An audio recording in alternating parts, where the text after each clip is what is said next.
Welcome, everyone. This is the start of the 2026 Year 12 level English exam prep. Basically, the way that these lessons are going to work is we're going to structure them around Vika's English exams in the last 25 years. What does that mean? When I say last 25 years, I literally mean we're going to go from 2025 and the sample exam to 2001. So that's actually 26 years. Um, yeah, it's 26 years worth of exams. What does that look like? A lot of hustle.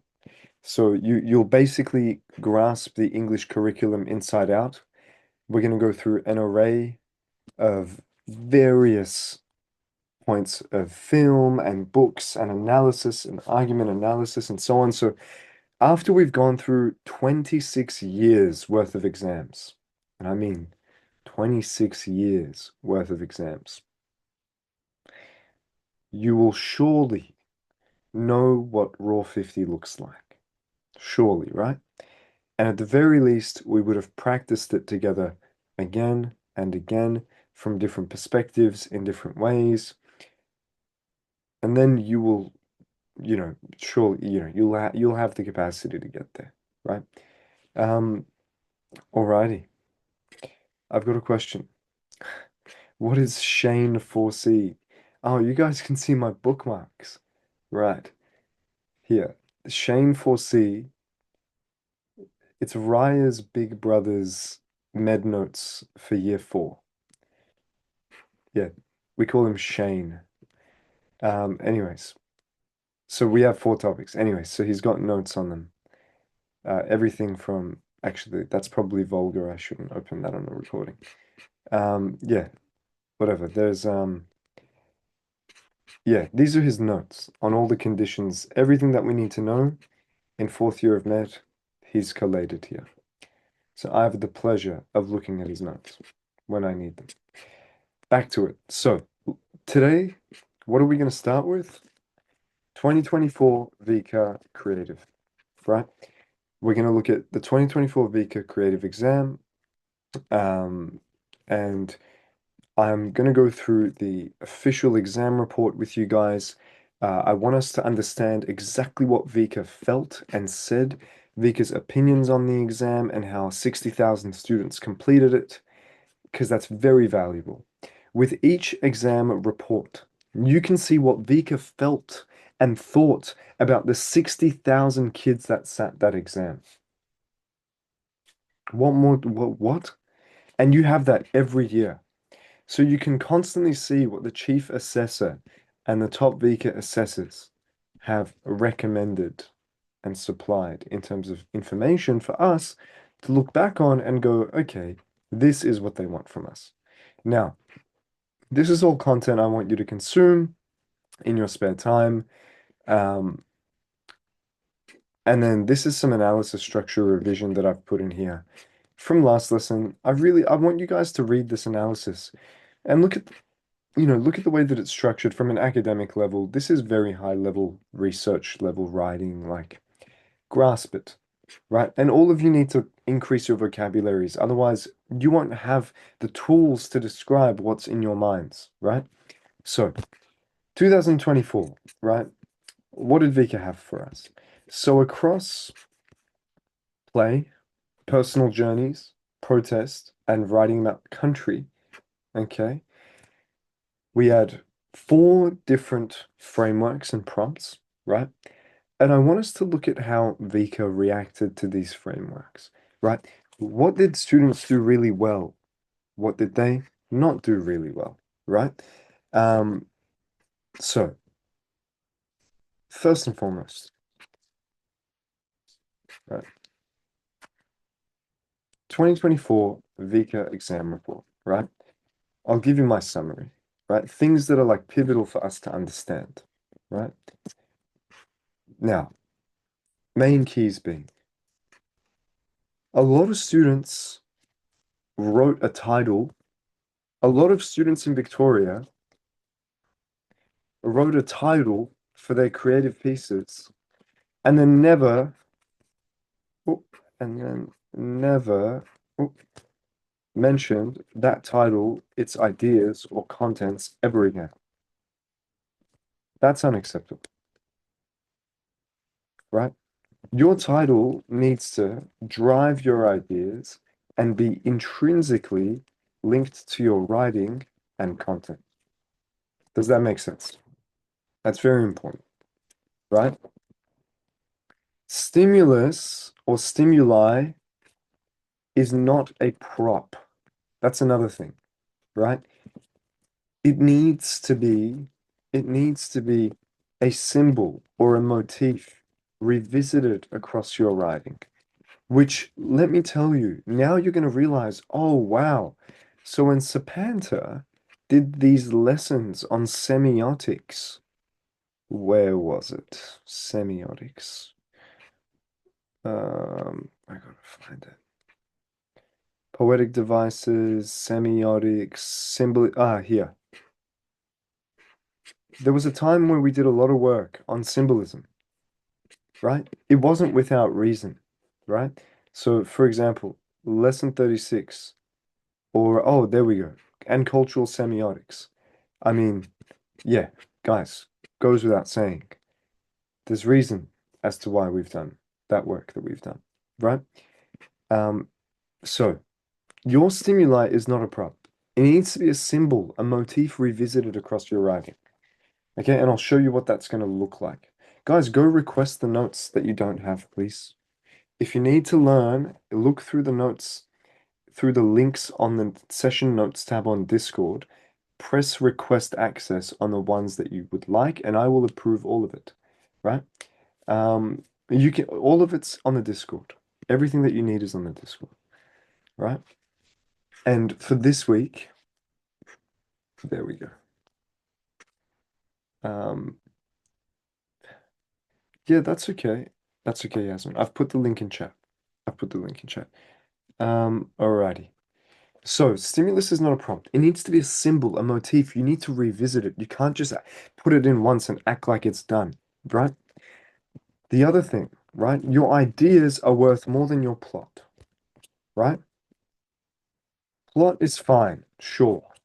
But what are the ideas, right? Plot must only exist to explore your ideas. And I'll show you what that looks like because I've prepared some exemplars for us. Then you need to have a clear voice and a purpose in your writing, right? Speak clearly, use correct grammar, reflect, explain, express, or argue something, right? And stick to it. You're the lawyer. You make the decision on your opinion. You make the decision on what you want to talk about, and then it's your job to approach your argument and prove it to the examiner and the audience across text response, argument analysis, and creative writing. Remember that across all sections, you are pushing an agenda, you are pushing an idea. If you're writing about protest, that is an agenda. If you're writing about your perspective on your country, you're pushing an agenda. If you're writing about play, that's your agenda on the anthropological nature of how humans play, how they feel, how they think, right? Everything is about an agenda. If you're writing about argument analysis, it's about the agenda of the author trying to convince you to buy the product. How, with what language devices, with what strategy, with what manipulation, right? If you are writing text response and you're writing about Born a Crime, then you're writing about Noah, Trevor Noah's agenda as an author to bridge unfairness in the world and talk about the apartheid that he experienced in his childhood in South Africa and the pain that he went through. Do you see how all of this needs maturity and emotional intelligence and empathy? You will not succeed in this subject without emotional intelligence. You will not succeed in life, in any job, in any profession, except quantitative trading without emotional intelligence or surgery. Surgeons normally do surgery because they don't want to talk to their patients, right? This is, commonly known monkey fact, right? No, I'm kidding. Shout out to all the surgeons. I love them. Now, let's keep going. So I want you to understand now what limits your marks, right? What limited student marks, right? Very important, right? Writing freely with no conceptual control, right? And let me just show you this Word doc. Let me switch my screen share, right? And I'll accept all your access requests. There we go. There we go. There we go. There we go. There we go. There we go. There we go. Right. There we go. There we go. There we go. This is so satisfying. This is so satisfying. Man, this might be the highlight of my day, my week, my month, the highlight of my life. That tells you the state of my life right now. Terrible. Let's keep going. There we go. There we go. There we go. Oh man, beautiful. All right. Now let me show you the Word document for this. You should be able to see my screen. True? You can all see this? This is a very long document outlining how many students got what scores on which books. Okay? 11% of students in Victoria did high ground, right? Their average score on Section A, the text response, was 53%. The students that did high ground on average got 49% and 49% across sections B and C. Because most schools do high ground, right? It's easy to beat beat the majority, but it's really, really hard to be the GOAT. Correct. 49 out of 100, Yasmin, on average, right? Now, let me tell you where the strategy is, okay? What you will notice, what you will notice. The books that don't have many kids doing them. Here, look at this. Things Fall Apart, 0.7%, right? The Erratics, 0.7%. Almost a quarter of Victoria did Sunset Boulevard. 0.4% did Runaway. Look at the differences, right? Right? Of course, different texts get different prompts, Martin. You get prompts based on the text that you're studying in Year 12. And the beauty of it is all of you are doing different books, right? 2% of students did Pride and Prejudice, but on average, they got 68% on their text responses, and they did better than other students on sections B and C as well. In fact, the students that did Pride and Prejudice did the best on creative writing. Do you want me to tell you another secret of the trade? That is, these books that are 0.5, 2.1, 0.5, 0.4, 0.7, 0.7, 0.5, 0.2, 66.5%, 68% on average for Pride and Prejudice. Oh my God. If you're the average student, right, that did Pride and Prejudice is getting a 7 out of 10 on their text response, Mike, that's a really high score for the average student. Crazy. So these are private schools and boutique schools that pick obscure texts to stand out from the rest of the crowd. And they almost exploit the fact that there are examiners that don't know that book very well, and exploit the fact that that book doesn't have much competition. And a lot of them are all girls' schools. Pride and Prejudice is very common among private schools and majority female private schools, and females on average do better on creative writing, which explains the 62 on section C. Do you see where I'm going with this? This is a very important document. It's got 42 pages of Vika explaining how in 2024 students manage their capacity to communicate ideas, right? Oh, sorry. Section C is argument analysis. But in any case, girls do better at everything, largely speaking, in VCE. Almost everything. Almost every subject, girls do better at. Um, But you can see that on those specific female private schools that pick these specific books as well, and if you go cross-check it, it makes a huge difference, right? Um, girls academically do better around the world in any system. I don't care if it's IB, GCSE, A levels, whatever. It doesn't matter, right?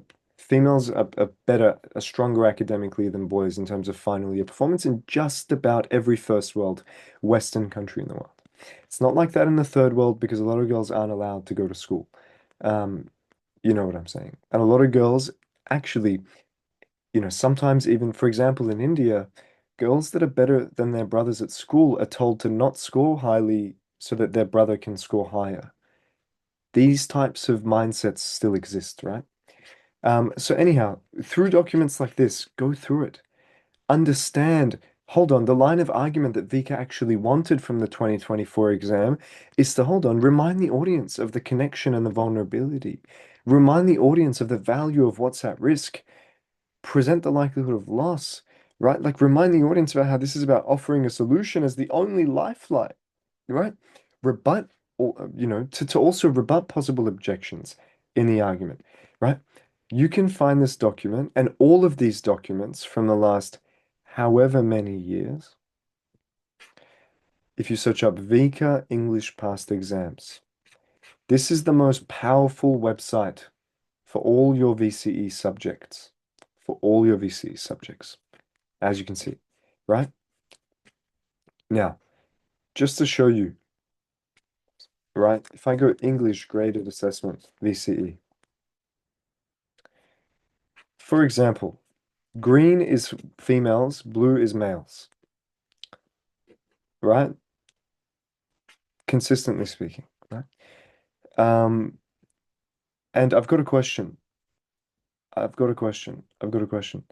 Um, Wait, could we study a different book from the Section A text, Pride and Prejudice, and maximize our marks?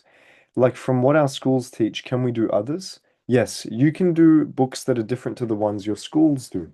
But normally, if you master what your school gives you, it's also a great move because you're so well prepared. If you prep well, you can win anyway. I've got, do we have to study Sunset Boulevard and do Pride and Prejudice for the exam? Do they check? No, no, no. You can answer to any exam prompt.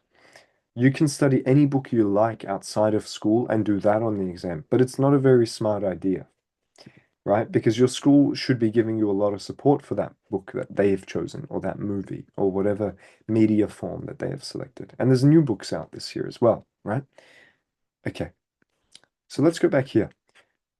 What limited student marks? Oh, wonderful. What limited student marks? You're writing freely with no conceptual control, right? You know, um, pre-prepared narratives that, making it obvious that your writing was pre-prepared and memorized. Now, what you'll realize here is this. These two are opposites. Okay, they don't want me to write freestyle, but they also don't want me to memorize? Oh, then what am I meant to do? Right? They don't want me to write freely, but they also don't want me to memorize. And I'll tell you this, that's because the top students master the balance of memorizing most of their paragraphs, in fact, memorizing all of their work, and on the day, writing as if they are writing from scratch, and writing something that is hyper close and tight-knit and adherent to the prompt. That goes for IB as well. GSSE, GCSE, A levels, whatever. I don't care what system you study. Students around the world memorize paragraphs and tweak them on the day for any writing subject. And I'll tell you another thing. Myself and all my friends included that ever did well in any writing subject. What did we do? We went back to previous year's exemplars. We saw how the top scoring students from last year wrote. We copied them in the first place. We copied their words, their sentences. We copied their ideas. Okay? And then once we built a strong foundation and we memorized their content and their ideas, then we had the confidence and the freedom to weave our own style into it. Right? I've got another question. How would the examiners know that an essay is memorized? If your essay comes across as really perfectly written, but it has nothing to do with the prompt, then it's obvious you've brought in a memorized essay, right? Because they can tell if your essay doesn't mention the prompt, doesn't mention the stimulus really well, they can tell that it's pre-memorized. If you do it well, you can write a fully pre-memorized essay that they won't take any issue with. That's the skill. And I'm going to give you some content for that today. Another thing, right? Don't write for yourself and use references that you and your friends understand instead of writing for the reader and a broad audience. Never, ever forget to incorporate stimulus material. Unacceptable if you do. Never forget to incorporate stimulus, right? Don't make a story that is reliant on events and not actual insight or ideas. I don't want to see a chronological recount of a guy's life, including his 42nd birthday, if nothing meaningful to do with the prompt, philosophy, or emotionality happened on his 42nd birthday, right? And I see a lot of chronological stories from you guys, and sometimes I do feel like you make your stories really chronology based. Why are we obsessing over the dates and the events? It's never about the event, it's about the insight.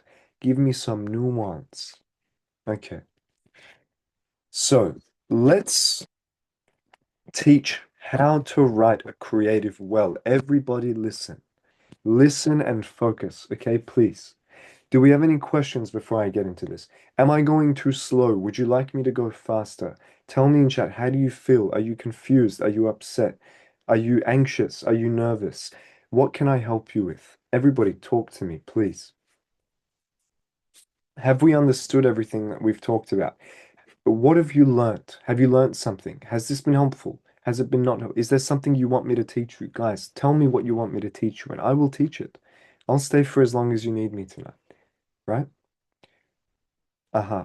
I've got what, when you say stimulus material, what do you mean? So you're going to get a prompt like this. Write about country or writing about country. Write a text that explores ideas about country. You must use the title provided. The title is connections. You must use at least one, which means use all of them, of the following stimuli. You've got stimulus one, how sweet the howling wind sounds in my own trees. Stimulus two, a photo of a seemingly a guardian or a father figure or a mentor or a guide walking with his son. And I know a lot of you are quite are younger and you're accelerating with this class. We've got yes, we've got from year well, Noah's in year seven now, but we used to have from grades 5 and 6 to year 12. And everyone, a lot of you felt nervous, but a lot of us are getting to that point where we're actually in year 12 now. So don't worry. Over time, all of this will become desensitized, normal, and okay. Read other people's writings, read my exemplars that I'm going to give you, take inspiration from them, copy them, use them, and grasp them. Over time, you'll absorb it, right? Now, stimulus three, I'm surrounded by a vastness that could easily overwhelm a lesser being, but this is my home. Each grain of sand caught momentarily by the wind ties me irrevocably to all who came before and all yet to come, right? So how are we going to incorporate this into a story? I'll show you later, right? Let's talk about the actual process. And I've got, can you put it into brackets for stimulus three and make it the indirect reference? You can, you can, but also quoting it and using it is great as well. So we're going to talk about something called the Universal Creative Writing Blueprint. Martin, you can put the stimulus material in brackets. Um, I would prefer if it was um, if it was strategically done as embedded quotes and things like that, right? Beautiful. And I've got, when you get a stimulus that's a few lines, do you have to put that in your writing word for word? No, not necessarily, but don't worry, we're going to look at that. We're going to learn all about that, right? You can take a little quote of three of the words, right? You can quote the stimulus about the idea that it's communicating. This idea that the land that we grow up on ties us to all those who came before us. So what if I'm an immigrant? Ah, now we think about interesting things to say, right? So what about my grandma who was an immigrant? How must she have felt? Now we're thinking of ways to write things that the masses would enjoy. So do you see the strategy? Do you see what I'm talking about? Okay. Now, um, the Universal Creative Writing Blueprint. Okay. So step one is this. Decide your central position. And what does that mean? Okay. So this is a position, a stance, a perspective, a contention almost. So you might say, right? Connection to country is not about your genetics, right? It's inherited through people, not ownership and genetics. That could be a central idea for that theme. Okay? You might say protest fails when energy replaces purpose, is wasted, and if you might even say, and sometimes if the people are weaponless, which we can see in some countries of the world where the people that are protesting are weaponless, right? That could be a stand. Or you could also, and you know what you could say if you're really intelligent and you want to write something crazy, right? Like if you, this is why I taught you guys everything I taught you these last 3 months, so that now that I'm about to write this sentence, you're going to understand it and link it to all these ideas of imperialism and geopolitics and how it works. You might even say, protests fail long term if ideological hatred is spread and the population is radicalized and polarized violently. Okay. Now imagine if you wrote a story that incorporated that idea. My God, right? But because you guys are, a little more mature, composed, and you understand the world, you might think about, oh, wait, Iran or Syria or Libya. Or, okay, now I have some perspective on why Iraq, has tribal difficulties. And Sapanta, he told us about Ethiopia, how when this tribe gets in power, they want to smack down the other tribes that subjugated them 20 years before. And then when the next guy from a different tribe gets up on top of the throne, he wants to smack everyone else. So when do we find peace, right? And we only find peace through meaningful dialogue, empathy, and unionization and harmonization slash collaboration slash cooperation slash coexistence slash multipolarity, right? Do you see what I'm saying? Right? Just saying. Now, for personal growth, right? You might say personal growth is messy because identity is chosen, not inevitable, despite environmental circumstances.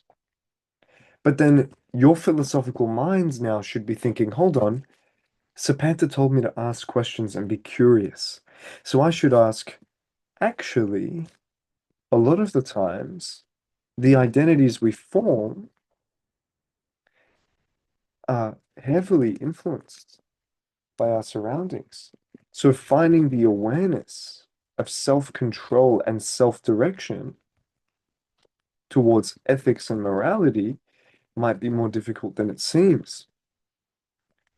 And now you should be thinking, hold on, Sapanta taught us about the pillars of ethics and morality when he talked about all the pillars of professionality and all those ideas. And we talked about theology and anthropology, right? Do you feel like after the last, tell me in chat, I'm really curious, like 3 months ago, would these ideas have been more difficult for you guys to grasp than right now that I'm phrasing them? Tell me. And if it's not, that's okay. I'm curious. I would like to know. And if not, what's the gap? Because I need all of you to understand this. Yasmin, that's okay. That's okay, purely because it's your first lesson back, right? Yeah. Um, so yeah, for those of you that were here, I've got, I would say so, yes, it would have definitely. Summer lessons helped a lot with my broader understanding of the world and things. Yep. Now, even economically, right? I've got absolutely writing about it is a different conversation. Yeah, sure, absolutely. And I get that. But to be able to even think about it is great, right? I've got yes, yes. I've got if you didn't teach it, I feel like I'd be really lost, but now I read it and it's good now. I get that. Yeah, nice. Okay.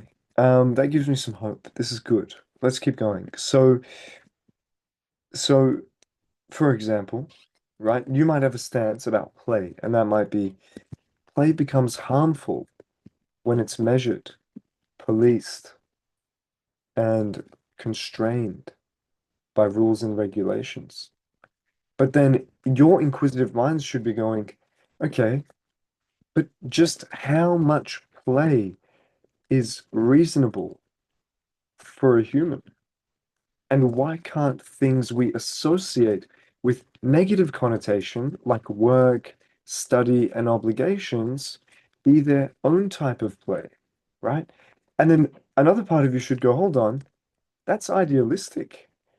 We live in a capitalistic society where the amount we work gives us the financial leverage we have. And then within that, you might now think about the economic things we learnt about, how we live in something called an oligarchy, how we live in techno-feudalism, how we live in an imperial colonial complex for this to be the case, right?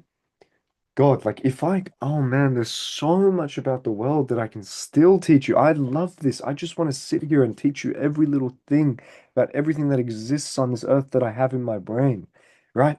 But do you see the joy of like debating with yourself to write an incredible creative story? The kids that get a perfect score think like this. They've read these sorts of academic articles. They've read through the content that we've gone through. They can create something that's philosophically nuanced and viable.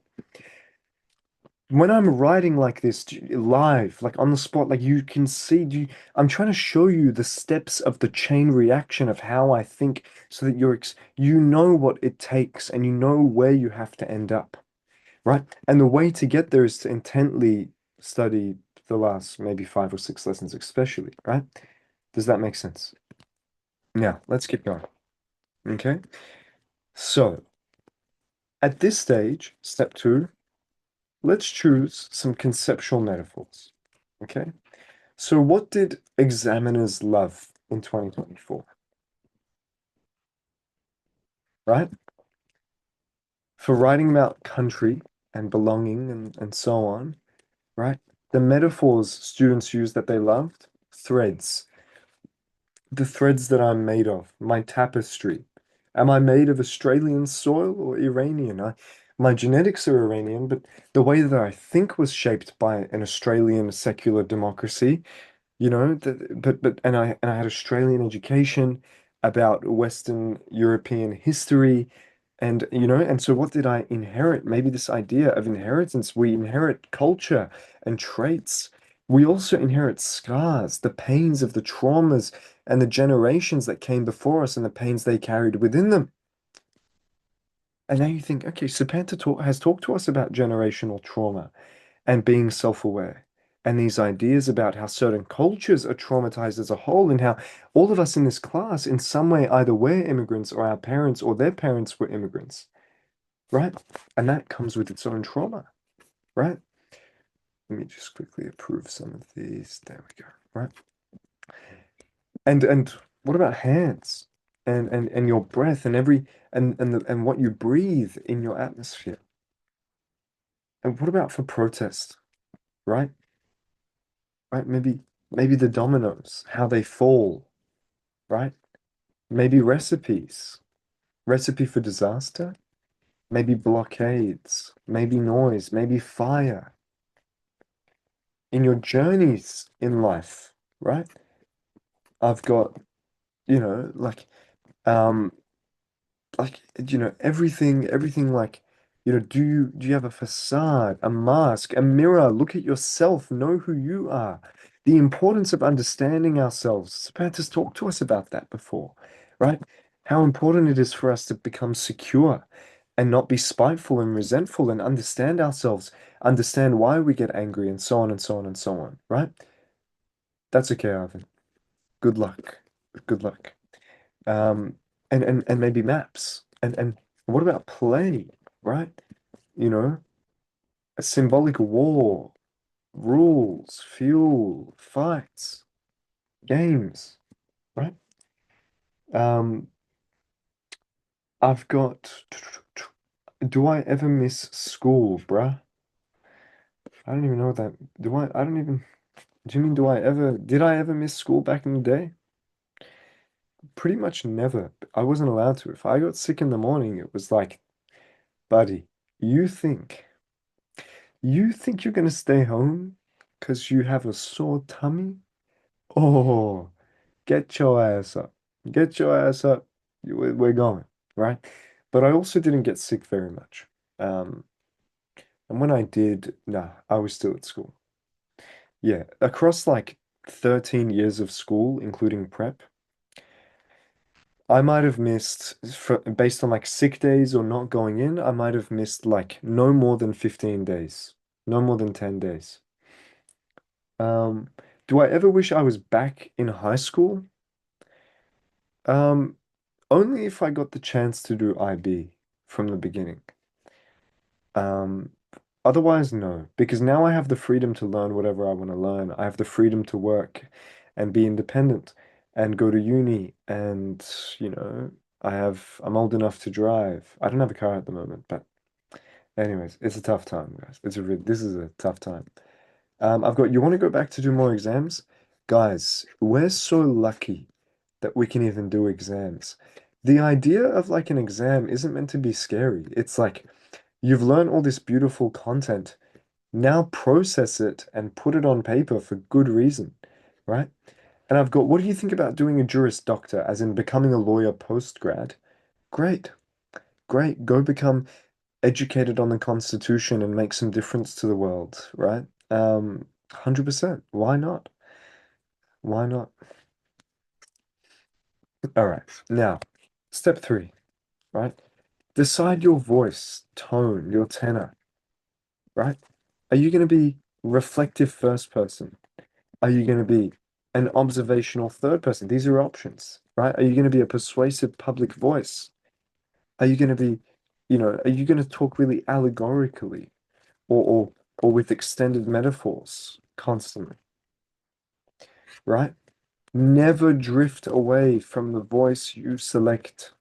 Does that make sense? Right? Also, use stimulus multiple times. Ideally, ideally, at least twice as a motif. No need to take up too much space re-quoting it, but use them as symbols. They're there for a reason. Okay? So, for writing about country, what's our framework going to be? Right? So, let's think about this, right? Country is not owned, it is carried within, right? Country is not always, you know, is not, is very much about, your experience of it, right? Country, the connection to land is passed through people, not possession, right? Not forceful ownership, right? Um, and what else, right? Uh, Again, like, circular imagery, right? Begin and end with the same action to make your story feel like a complete loop, right? Like so. Um, you know, for example, like you could talk about a grandparent teaching a child their cultural way of listening to the wind through trees and what and how to think about it, right? In some specific manner, right? Or like, each lesson the grandmother gives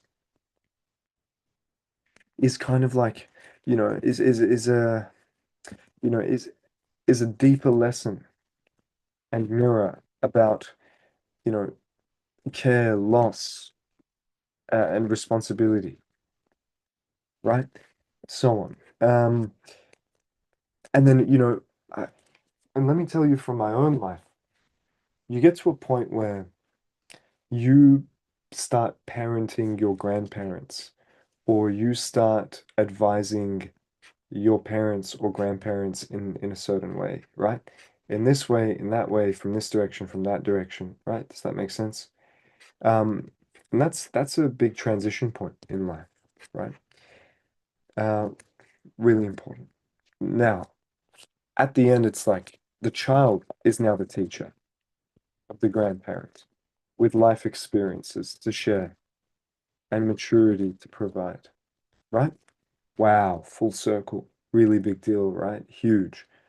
Um, let's keep going. So again, strong metaphor. You always want, strong metaphor, strong ethical reflections using metaphors. Okay. You want clear cohesion with storyline, people, and purposes. And don't rely on events and plot alone, for God's sake. Right. Now, let me pull across something I would like to show you.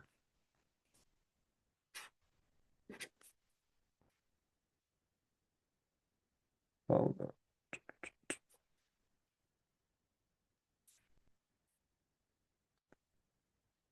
Where is it? Here.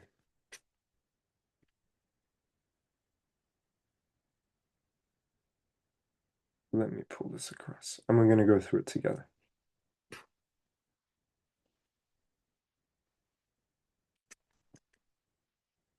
Can you see what I've pasted?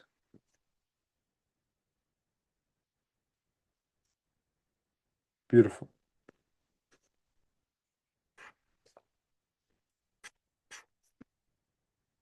Beautiful.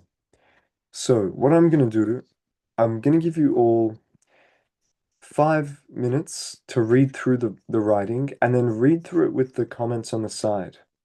Please? Is that is that enough time? And if it's not, let me know. But 5 minutes should be reasonable. Everybody get onto it. If you don't have access to the notes, I'm going to put this in chat. There we go. Can I pin it? No. Okay. I'll just wait if anybody wants to access the notes. Otherwise, no worries. You should be able to access it. I hope you've tried to access the notes. There we go.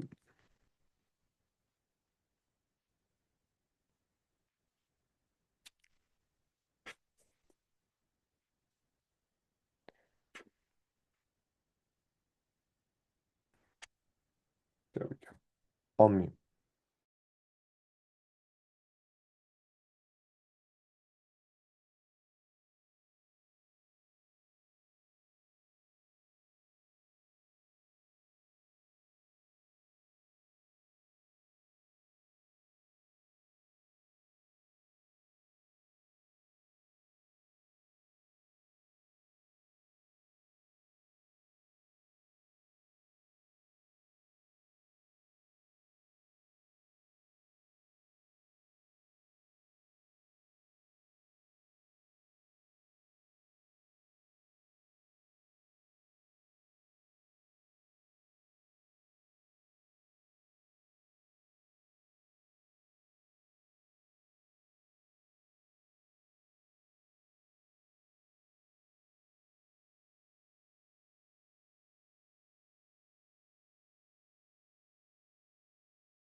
It's not letting you access because you've requested too many. No way. That can't be a reason.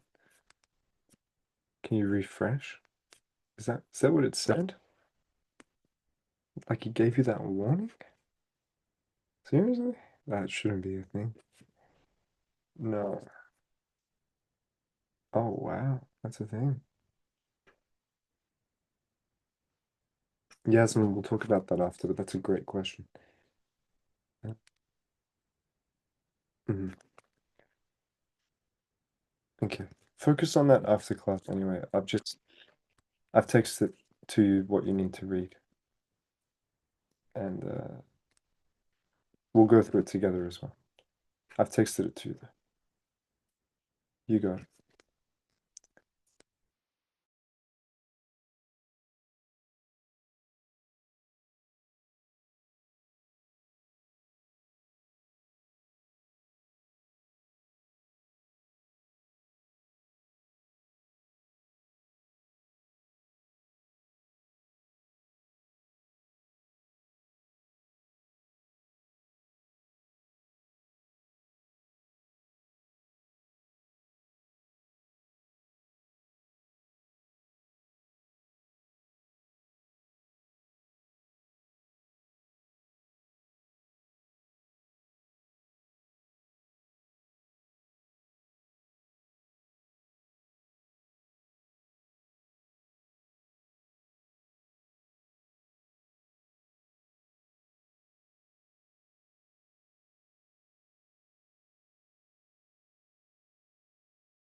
Alrighty, you've got 5, 4, 3, 2, 1.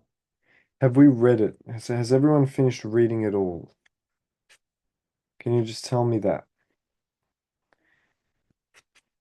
Beautiful. Anyone not finished reading it? If you haven't, let me know as well. Um, that's okay. You do what you gotta do. Just give it like a minute. Don't rush. Um, read the side notes now, please. Make sure you've read the side notes.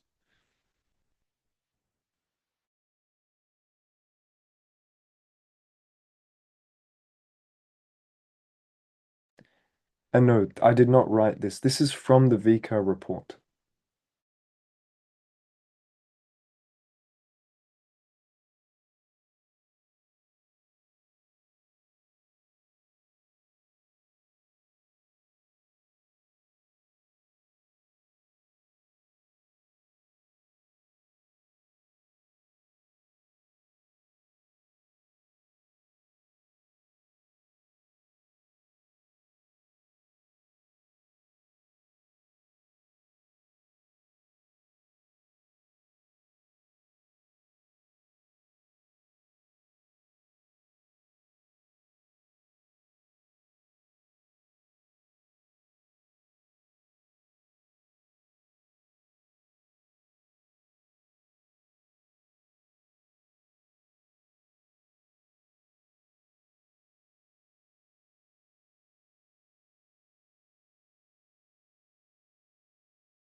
All right. So I think by this stage we all should have read it all and we looked at the notes on the side. I've got a few questions that are strong. I've got, what does it mean by cutting connections? So this is all about connection to land, right? So let's read it. First and foremost, this metaphor used throughout the piece. My country is a land sewn together by connections, right? So the whole land is structured on the fact that we're all connected by the land. A patchwork quilt of fenced-off paddocks connecting on the edges to make pattern across acres of rural land, train lines and roads that wind across endless stretches of country to connect one place to another, people's minds and hearts alike connecting in a flourishing society built on red earth bordered by crashing turquoise waves. Wow. What an intro. What an intro. There's a reason why this is a 10 out of 10. What an intro, right? If this is the standard, right? These are the connections of today, but there were more back before, in a time before my people came to this great southern land, right? So this already implies that this individual is not First Nations, is not Indigenous, right? And when it says connections were cut, right? In a way, its connections were cut from the places we came from. If we came here from Britain, we cut our connections to the land that we came from. If we came here from Iran, in many ways we cut our connections to the Iran that we came from. Does that make sense? I've got another question. Means what's the biblical allusion? And that's a comment on the right side. So key pointers, right? Oh, let me actually, there we go. So short paragraphs were used to create connections between ideas. Don't give me three big paragraphs. Use little paragraphs. It's a creative. Manipulate and take advantage of fluid, jagged, fragmented structure, right? Metaphor was applied here to Aboriginal and Torres Strait Islander peoples to endorse their cultural association with the land, right? Using the pronoun we, that in-group membership, establishing the authorial voice to connect with the reader and everyone. It's a shared responsibility, right?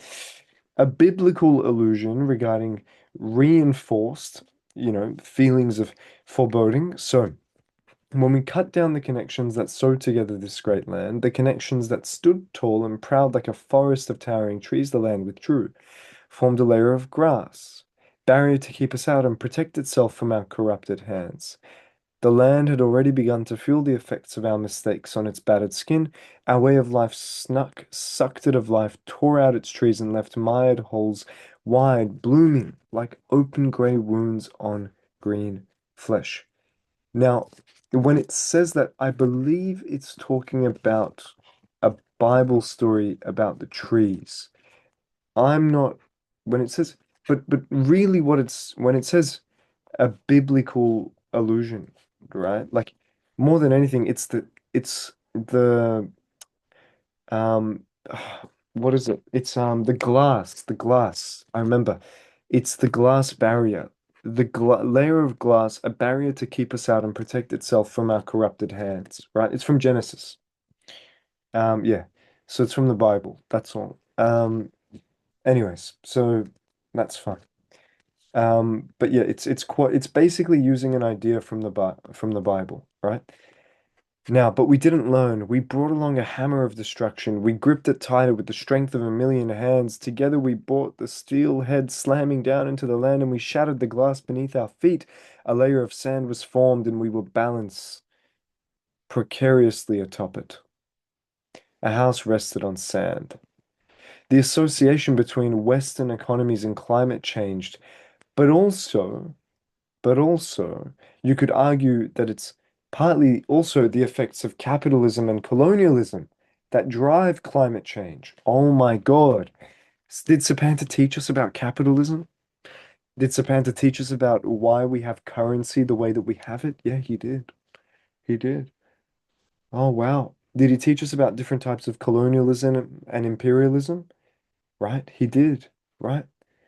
Do you get what I'm saying now? Do you guys now see why it was important to learn the things we were learning? Because the students that score at the top level write and think at this level. Do we understand it wasn't meant to be some bullshit waste of time, right? We could be blamed for our ignorance. We could be blamed for neglecting to ignore the effects our capitalist way of life had on the land. From bleaching corals to deforestation to rising sea levels to raging fires, my people have destroyed this land. And now we are left with the monster we raised from our destruction. Climate change. Climate change. Climate change has come to this country like we did before. It has cut our connections, and like a picked flower sat in a vase, we and the land only have so much time left before we are lost to existence. We are toppling like a great tree cut down at the base, our axe cut down the land, and now we with it are falling down, down, down to the darkness of oblivion. And all because we didn't care to notice or treasure the connections that held the land together at the seams. The first people still hold tight to those connections, right? Short sentences, rapid, fragment, jump between here, jump between there, simple sentence structures, right? Repetition creates a sense of emphasis, urgency. And guys, can I just tell you something? All the analysis on the right side is exactly how you would write an analytical commentary about this piece if this was an argument analysis. If it was pushing a persuasive argument, everything on the right side is what you would use in section C. Mind blown. Mind, do you see now? Do you see how all of this connects, right? So the exam report for the bit in the creative teaches you how the examiners think when you analyze someone's writing on a linguistic level. It's basically Ing Lang. The right side of this is English language. It's linguistics now. Sociolinguistics. Strategy behind the language. Okay? Does that make sense? Like I want to read this. I love it. We are a flower uprooted and stuck in a vase. We're running out of time. We cut connections and brought about climate change. Climate change cut connections and brought us face to face with the inevitable fate looming around the corner. If the land falls, if it topples into oblivion, all those rested atop it, my people and the first people alike will fall too. What a story. What a world. Oh my God. Wow. Writing about the world is what gets you a 10 out of 10. That's why we need to know about the world. Like the first people, they're our hope for redemption. Back before we came to this land and cut their connection, they cared for the land as part of themselves. They took fire to underbrush to burn away the bush that would smoke under the sun and send fire spilling across the land.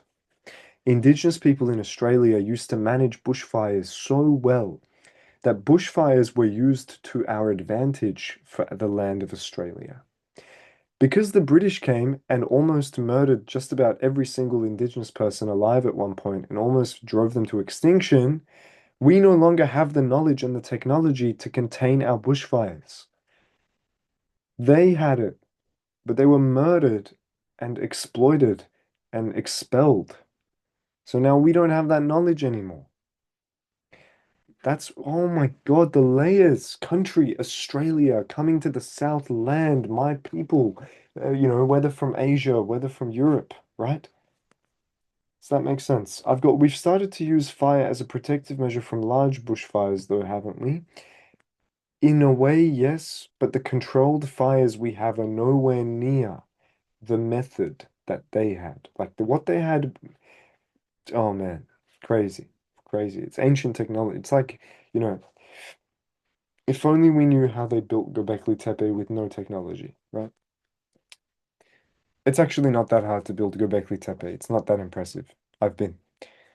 I've been as I was driving to the border of Syria on January the 18th. What a time. God bless. The time for ignorance is gone. It is time to face what we have done head on and look to the future with hope. Let us run out from the tall grass. Okay, so okay, now at this stage, do you feel like you understand more what you need to write and how you need to write to get a raw 50? The style, the words, the sentences, the ideas need to be bigger picture. You need to understand the differences between socialism, capitalism, oligarchy, feudalism, right? And do you see what the examiners are thinking on the right side? Or like when I'm reading your work and I say, oh, Martin, great reference here. Ah, yes, I really like that metaphor. Yes, you've done really well to repeat this as strategic. Oh, you guys have used sent that type of sentence. You've used it too many times. I don't like that. That's 1 mark gone. It's the same. The perspective and the philosophy of thinking is what you need to develop. Okay? All right. Now, let's go. Let's move on to where was I? I think we're gonna run. It's there's country, there's journeys, there's protest, and there's play. So let's go to protest. Okay, okay. Writing about protest. Okay. Um, not all resistance is effective, right? Some resistance is just noise. And Ruthvik, no. Yasmin, not today. Not today. It's the first lesson of the VCE delivery. I need to give you all this content so that next week when I do ask you to write a creative piece, you guys have the teaching to give me something that's good enough, right? To give me something that's really put yourselves under the pressure of performing, right? Does that make sense? Um, Now, let's keep going. So, not all resistance is effective. Some resistance is just noise. You could even talk about a tug of war and how in tug of war, guys, what do you think matters more? In tug of war, tell me, does the amount of strength in tug of war matter or the coordination of jumping and pulling at the same time as everyone holding the rope?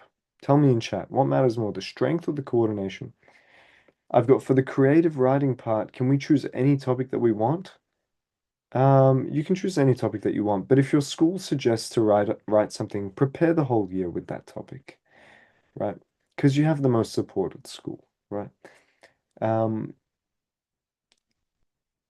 I've got how do we understand the difference between things like socialism and capitalism? I've definitely talked about it in the notes at some point in the last, whether the last 6 weeks or 12 weeks, but I mean, you guys have YouTube and Google and, and socialism is a system whereby we prioritize welfare. Capitalism is a system where we prioritize meritocracy to the max. But the difficulty is when you have capitalism and one person becomes too successful, they can run away and just be so incredibly wealthy that they begin to subjugate and abuse and exploit everyone who's poor. That's the limitation, right? And then it's no longer capitalism.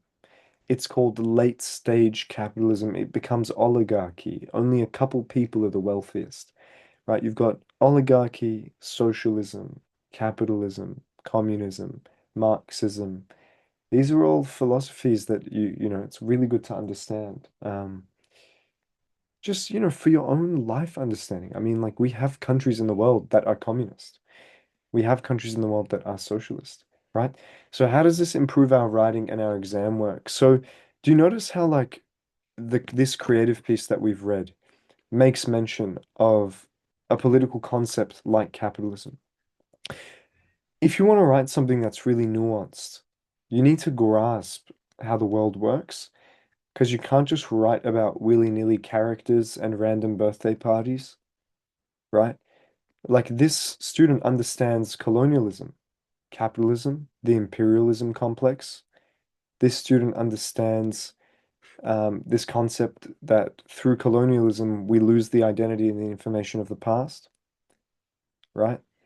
Um, if these are not ideas that you grasp, like if you don't know how imperialism works, then you'll never be able to. I mean, maybe you know something else really well about the world, but at the very least, I think it's bare minimum for every human being to understand how the economic system that we live in works, how the political systems that govern our world work. Half of your books are political. Half of your films are political. The other half are about social justice. So how can you not know these concepts and prepare raw 50 level writing? I don't know, you tell me, right? Because anyone I know that's got 50, I can sit down and talk to like an intellectual about the depths of economics, and I could have done that, and we used to do that type of thing in year 12, right? That sociological, anthropological grasp. A lot of schools don't teach that, and then students don't do really well, and it's like, hold on, but you never matured in your style of thinking. You were thinking about, I don't know, God knows, White Fox hoodies or Fortnite, depending on what you're into. You know what I mean? So, um, do you get what I'm saying? Or the pinnacle of understanding we have is like, ah, America has bad president. Wow. But if you understand why America's president right now is the way that he is, and you can link that to, hold on. Oh, right. We live in a capitalism complex where our country is at risk because someone can become the president because they became really wealthy. And how did they become that wealthy in comparison to others? Through exploitation. And so we lose our connection to country, or we can lose our identity through wealth, but also we lose the integrity of our systems, our country, and the democracy that we live on because we have really, really wealthy people that that means they have the power to manipulate and bribe other people and buy elections, which means the people that the people vote for aren't really going to be fighting for the people, right? So, I mean, do you see? Does that make more sense, Murray? Right? So it's connections like that, and we could do that about climate change, like this student has done. Okay, but why do we have climate change? Why do we have climate change? Right. Because now the way that the economic system of the world works is capitalism is about extraction. Right. So if I scroll up and I've looked at predictive history, right? And if I hold on a second, if I can show, if I've watched this video, which by the way, I never tell you guys to do things I wouldn't do myself. Look at this. I've actually watched all 45 minutes of this video. Right, so if I understand how the World Bank works, and I understand that the whole economic system of the world is for the first world, so countries in Europe, Australia, America, to steal resources from the third world, countries like Ethiopia, the Congo, Chad, Iraq, Burma, Bangladesh, ah, then it's not a very fair world, is it? Right, I'm learning this now, right? So these are all things that we expect for students that are going to get that raw 50. You have to have been put in the position to analyze broader global concepts, right? So I mean, this is fantastic. I know for example, Oreo would really enjoy this video. I think all of you would like it, but this is Oreo's bread and butter. I'll just put it in chat, right? It's 45 minutes, I know, but like, don't you guys think it's valuable to grasp more about the world? This type of video, yeah, Oreo would love this video. Now let's go back here. So writing about protest, right? Not all resistance is effective. Some resistance is just noise. You could talk about tug of war and how in tug of war, coordination beats total strength in many cases. Oh, wow, that's a great metaphor, right? We're thinking about broader concepts, right? So what else? What else? I might, you know, I, protest needs to be engineered, not explosions, right? Which sometimes that's what we see. So think about it, right? Imagine if you wrote your own manifesto or manual or instructions or recipe or speech, right? So the students that have read, I know some of you have read the Communist Manifesto. Last year, on the exam report, examiners loved when students wrote their own manifestos as part of their creative piece on protest. How many of you, I know for a fact that 3 or 4 of you that I know of have read the Communist Manifesto, right? Or for example, Hitler's white paper, right? Hold on a second. Mein Kampf, there we go, right? Like, I also know that some of you have read Mein Kampf. Those students and those students that I can think of that have read the Communist Manifesto and Mein Kampf consistently write better than most other students. Do you get what I'm saying? So please, please, this is all like mandatory writing to have read as a human being that's alive in our world. You know what I mean? Like I find it a disrespect that your schools to this, I mean, at least they've taught you 1984 and things like Animal Farm, but this is where Animal Farm comes from. This is what all your World War books are about. And and the Israel-Palestine conflict of today can be largely explained through a lot of these premises. And you'll understand what fascism is. Ah, and racism exists in this way. And we brainwash people with ideology this way. Ah, and when I write about protest or my country or my journey as a human being, what I'm not going to mention anything that's about the world and political. So what am I doing? What am I doing? Right? Right? Imagine if you wrote a user guide to a protest, right? Um, anyways, right? And what about like personal journeys? Um, does this still apply for writing about play?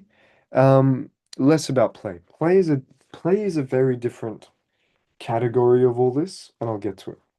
I'll get to it. So let's quickly do personal journeys and then I'll do play and then we'll have some time for questions and then make sure that you guys make use of the exam report for 2024, for example, when you do that exam. And I expect you to have done all these practice exams by the end of the year. So you need to be allocating time to actually complete full practice exams under time conditions so that your hand can get used to writing 3 essays in 2 hours or whatever. 3 essays in 3 hours, right? Um, now, imagine this. Growth is not inevitable.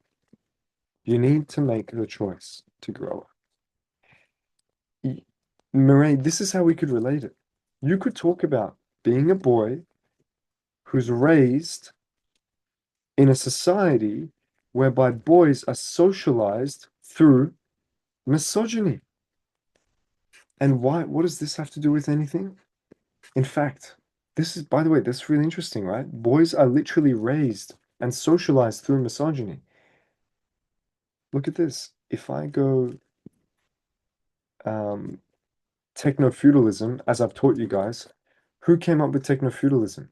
Yanis Varoufakis. And if I go Yanis Varoufakis and I go misogyny, and if you would have read into some of his works, can you guys tell me if you can hear this? I owe it to these 5 women. They have liberated me from the male chauvinist pig within me. I don't believe that, Yanis. I think you were born a enlightened, highly intelligent man. No, I was socialized through misogyny, like most boys. I still remember as an 8-year-old, 9-year-old, that our socialization process as boys revolved around hating girls and treating them like shit. Do you think that's got better? No, I don't. I think it's getting worse. Did it get better? It did get better, and now it's getting worse.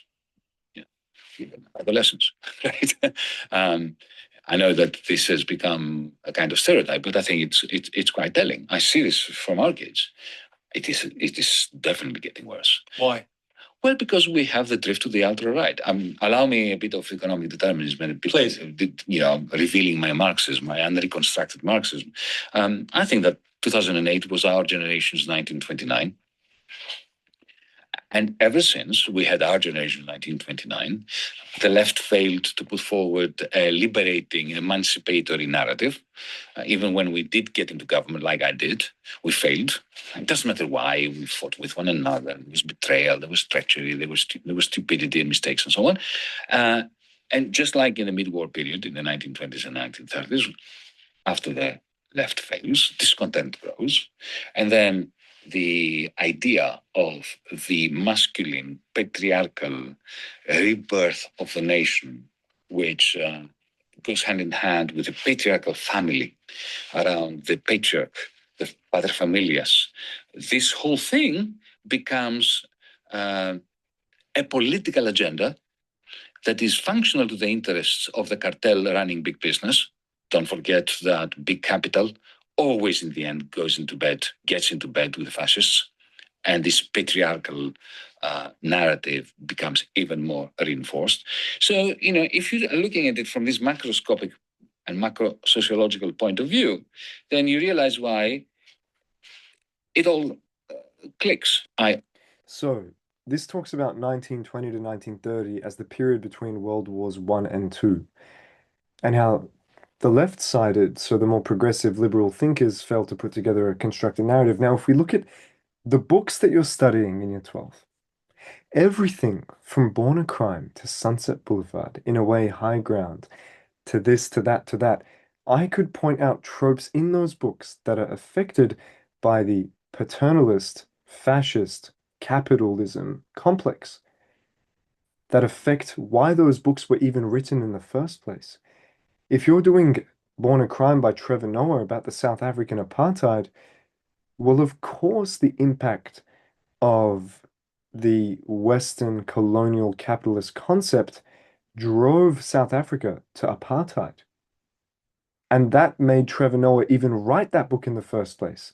So you guys need, like, to really, be really intelligent people and students that are mature and composed.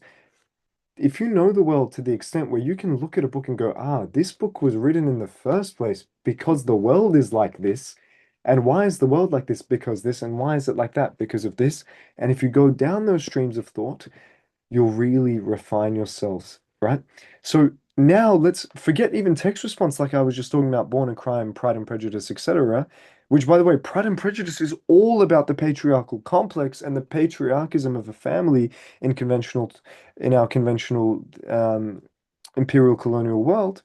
Now let's go back to creative and talk about how growth is not inevitable and age doesn't make a difference. You need to make the choice to grow up. You could talk about a boy who's raised in a society whereby boys are socialized through misogyny, and eventually is liberated from this misogyny.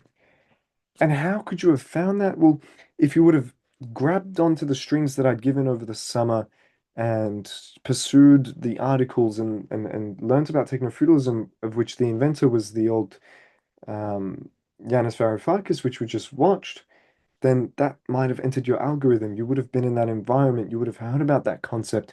So you need to change your environment and your life this year. This is the first lesson for this year's kind of exam cycle for a reason, because I'm more so teaching you how are you going to structure your life and your environment to hear the right things, right? Now, writing about play, right? So you can ask, does play lose its value when it becomes productive? And then if you're intelligent here, you ask, okay, but who defines what makes something productive? Why is it their decision? Why is it their decision? And then you can go into, hold on, why do we live for others and their expectations? And then everybody lock in, you think, hold on, living for others and their expectations is living like I live in a shame-based society. Those who live in shame-based societies make decisions to preserve their facade and exterior out of survival. Haven't we written about that? So, do you see how I've been planting these seeds, team? Are we there? Can you talk to me in chat? Do we understand everything that just happened and from A to B to Z to D to everything? Is it all like coming full circle, right? So there is reason as to why every lesson is made the way that it's made with every word that I use, because I know that eventually we have to enter these cycles of year 12 prep, of year 12 prep, right? Of year 12 prep. Okay. So, for example, right? Play is corrupted by adult expectations, expectations of others and ourselves. Do we live in a world where we don't have the ability to just play and enjoy life because we are under the pressure of performing for capitalism? Oh, really? We're back here. We're back here. So what does it mean for play to lose its value when it becomes productive? Because when you want to play games, you don't want to be doing something that's productive. You just want to swing on a swing for the sake of enjoying swinging on a swing. If we make it so that we design you, we brainwash you to enjoy doing your work, to pay taxes to the government, think about what that means. We live in, again, that capitalistic complex. So the play, if it's productive, is it still as raw as the enjoyment and you get just swinging on a swing for the sake of it? Does that make sense, Yasmin? And maybe it is because it's about the human perspective that you take, right? Does that make sense? So what have we learnt, guys? Tell me, it's 9 now. So what have we learnt? What have we grasped today? Tell me in chat. What have we learnt? What are we going to take away from today? And how are we going to change our approach to the subject? That's your exit ticket. Tell me that, and then you can leave. And then next week, you're going to have time to write and submit a creative, and you guys will see the standard and so on. But tell me, what have we learned? That's your exit ticket. Alana, Oreo, Martin, Murray, Ruthvik, Safina, Tara, Taram, Tajaz, Fiona, Yasmin. What did we learn today? How did our perspective change? Are we going to change the way that we're going to progress towards our exam prep? Think about that, type it in chat, and I'll have a read.